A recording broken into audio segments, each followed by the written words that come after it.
How's it going, everyone? This is Guide to Everything. In today's video, I'll show you on how you can remove some mods from Geometry Dash. So if you have some mods either way, or most likely you already have geos on your Geometry Dash.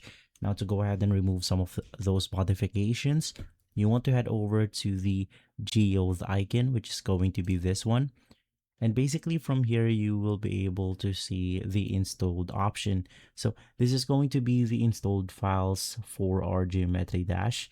So just basically head to the mod that you want to remove. In my case, it's going to be something like this node IDS right here. Just click on view and then we have the uninstall button right here. So just click on the delete the mod save data in order to completely delete all of the files regarding this specific mod. And then node IDS has been uninstalled right here. So you just have to restart your Geometry Dash in order for the uninstallation to take full effect. And so if this video has been helpful, leave a like, subscribe, and follow us for more videos like this.